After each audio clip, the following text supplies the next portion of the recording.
ವೀಕ್ಷಕರೇ ನಮಸ್ಕಾರ. ತಮ್ಮ ಪರಿಚಯ ವಾಹಿನಿಗೆ ಸುಸ್ವಾಗತ. ಆತ್ಮೀಯರೇ, ನಮ್ಮ ಮನೆಗಳಲ್ಲಿ ಪೂರ್ಣ ತೇಜಸ್ಸು, ಚೈತನ್ಯ ಮತ್ತು ಧನಾತ್ಮಕ ಶಕ್ತಿ ತುಂಬಿಕೊಳ್ಳುವ ಸ್ಥಳವೆಂದರೆ ಅದು ದೇವರ ಕೋಣೆ. ದೇವರ ಕೋಣೆಯನ್ನು ಸ್ವಚ್ಛವಾಗಿ ಶುಭ್ರವಾಗಿ ಇಟ್ಟುಕೊಳ್ಳುವುದು ಹಾಗೂ ಪ್ರತಿನಿತ್ಯವೂ ದೇವರ ಪೂಜೆಯಲ್ಲಿ ನಿರತರಾಗುವುದು ಸನಾತನ ಧರ್ಮದ ಅವಿಭಾಜ್ಯ ಅಂಗವಾಗಿದೆ. ದೇವರ ಕೋಣೆಯಲ್ಲಿ ನಾವು ದೇವರ ವಿಗ್ರಹಗಳು ಹಾಗೂ ದೇವರಿಗೆ ಸಂಬಂಧಪಟ್ಟಂತಹ ವಸ್ತುಗಳನ್ನು ಇರಿಸಿಕೊಂಡಿರುತ್ತೇವೆ. ಆದರೆ ಕೆಲವೊಮ್ಮೆ ಮಾಹಿತಿಯ ಕೊರತೆಯಿಂದ ಅನೇಕರು ಶಾಸ್ತ್ರದಲ್ಲಿ ನಿಷಿದ್ಧವಾಗಿರುವಂತಹ ಕೆಲವು ವಸ್ತುಗಳನ್ನು ದೇವರ ಕೋಣೆಯಲ್ಲಿ ಇರಿಸಿಬಿಟ್ಟಿರುತ್ತಾರೆ. ಈ ರೀತಿ ನಿಷಿದ್ಧವಾಗಿರುವ ವಸ್ತುಗಳನ್ನು ಇರಿಸುವುದರಿಂದ ಮನೆಯಲ್ಲಿ ನಕಾರಾತ್ಮಕ ಶಕ್ತಿಯ ಮಟ್ಟ ವೃದ್ಧಿಯಾಗುತ್ತದೆ ಮತ್ತು ಕುಟುಂಬ ಸದಸ್ಯರ ನಡುವೆ ಜಗಳಗಳು ಸಹ ಪ್ರಾರಂಭವಾಗುತ್ತವೆ.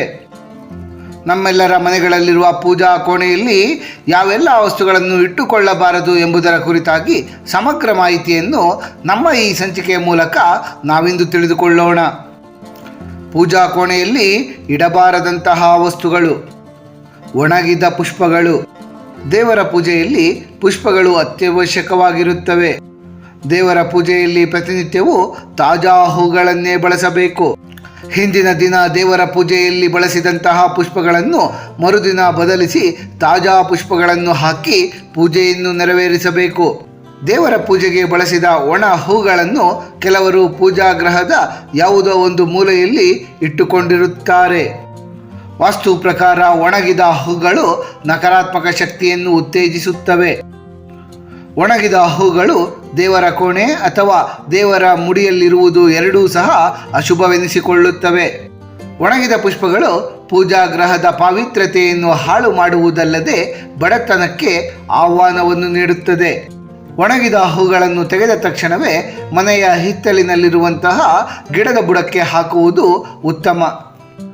ಪ್ಲಾಸ್ಟಿಕ್ ಪುಷ್ಪಗಳನ್ನು ಸಹ ದೇವರ ಪೂಜೆಗೆ ಬಳಸಬಾರದು. ಪೂರ್ವಜರ ಭಾವಚಿತ್ರ. ನಮ್ಮ ನಗಲಿರುವ ಪೂರ್ವಜರು ದೇವರ ಸಮಾನರು ಹಾಗೆಂದು ಬಗೆದು ಅನೇಕರು ತಮ್ಮ ಪೂರ್ವಜರ ಭಾವಚಿತ್ರಗಳನ್ನು ತಮ್ಮ ದೇವರ ಕೋಣೆಯಲ್ಲಿ ಇಟ್ಟುಕೊಂಡಿರುತ್ತಾರೆ. ಧರ್ಮಗ್ರಂಥಗಳ ಪ್ರಕಾರ ದೇವರಿಂದ ರಚಿಸಲ್ಪಟ್ಟ ಮಾನವರಾದ ನಾವು ಎಂದಿಗೂ ಭಗವಂತನ ಆಸ್ಥಾನ ಸಮಾನರಾಗಿ ಕುಳಿತುಕೊಳ್ಳಲು ಸಾಧ್ಯವಿಲ್ಲ. ಗತಿಸಿದ ಪೂರ್ವಜರ ಭಾವಚಿತ್ರಗಳನ್ನು ದೇವರ ಕೋಣೆಯಲ್ಲಿಟ್ಟರೆ ಅಶುಭ ಪರಿಣಾಮಗಳನ್ನು ಎದುರಿಸಬೇಕಾಗುತ್ತದೆ. ಮನೆಯಲ್ಲಿ ಅಶಾಂತಿ ಮೂಡುತ್ತದೆ. ಪೂರ್ವಜರ ಭಾವಚಿತ್ರಗಳನ್ನು ಮನೆಯ ದಕ್ಷಿಣ ಗೋಡೆಯ ಮೇಲೆ ಹಾಕಬೇಕು. ಹೀಗೆ ಮಾಡುವುದರಿಂದ ಪೂರ್ವಜರ ಆಶೀರ್ವಾದ ನಮಗೆ ಪ್ರಾಪ್ತವಾಗುತ್ತದೆ.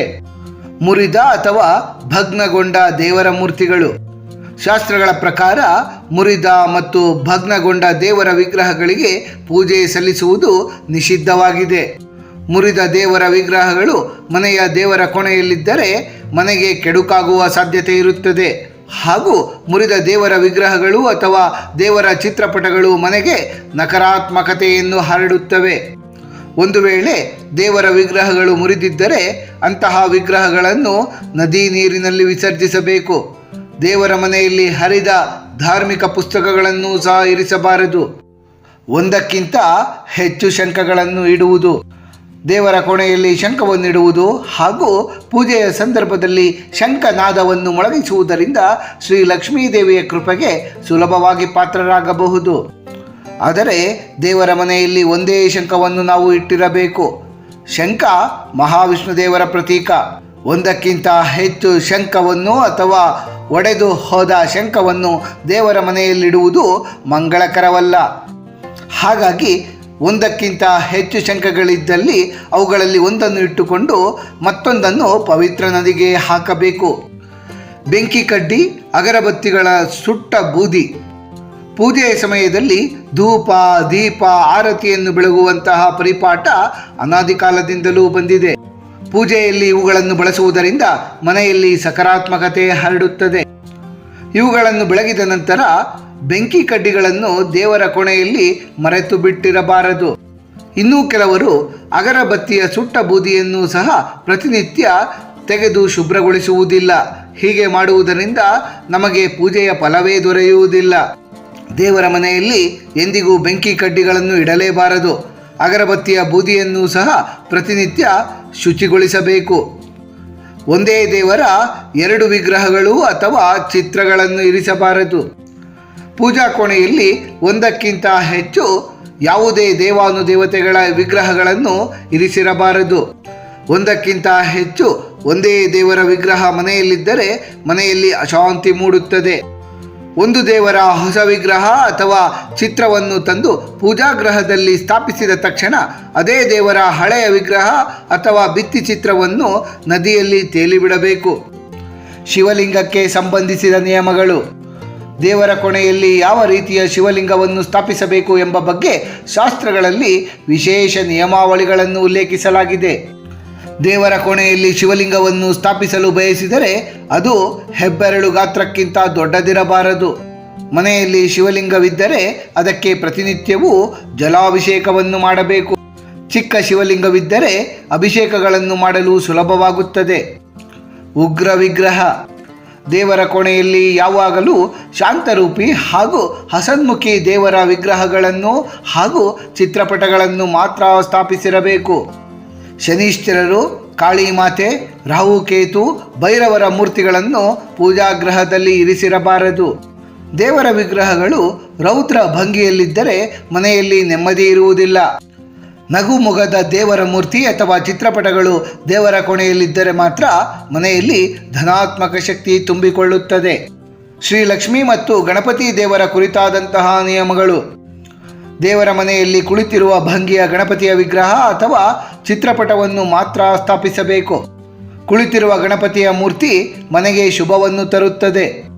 ಶ್ರೀ ಲಕ್ಷ್ಮೀ ದೇವಿಯ ಚಿತ್ರಪಟ ಏನಾದರೂ ಇದ್ದಲ್ಲಿ ಅದು ಕುಳಿತಿರುವ ಭಂಗಿಯಲ್ಲಿರಬೇಕು. ಶ್ರೀ ಲಕ್ಷ್ಮೀ ದೇವಿಯ ವಿಗ್ರಹದ ಎಡಭಾಗದಲ್ಲಿಯೇ ಗಣಪತಿ ದೇವರ ವಿಗ್ರಹವನ್ನು ಇರಿಸಬೇಕು. ಚರ್ಮದ ಚೀಲಗಳನ್ನು ಬಳಸಬಾರದು. ಪೂಜಾ ಕೋಣೆಯಲ್ಲಿ ದೇವರ ಪರಿಕರಗಳನ್ನು ಇಡಲು ಚರ್ಮದ ಚೀಲಗಳನ್ನು ಬಳಸಬಾರದು.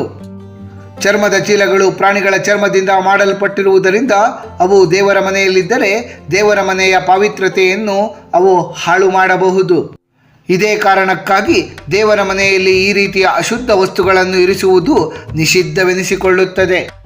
ಆತ್ಮೀಯರೇ, ನಮ್ಮ ಮನೆಗಳಲ್ಲಿರುವಂತಹ ದೇವರ ಕೋಣೆಯಲ್ಲಿ ಇರಿಸಬಾರದಂತಹ ಕೆಲವು ವಸ್ತುಗಳ ಕುರಿತಾಗಿ ಸಮಗ್ರ ಮಾಹಿತಿಯನ್ನು ತಿಳಿದುಕೊಂಡ ನಮಗೆಲ್ಲರಿಗೂ ಆ ಭಗವಂತನ ಕೃಪಾ ಕಟಾಕ್ಷ ಸದಾಕಾಲ ಇರಲೆಂದು ಕೋರಿಕೊಳ್ಳುತ್ತಾ ಈ ದಿನದ ಸಂಚಿಕೆಯನ್ನು ಮುಗಿಸುತ್ತಲಿದ್ದೇವೆ.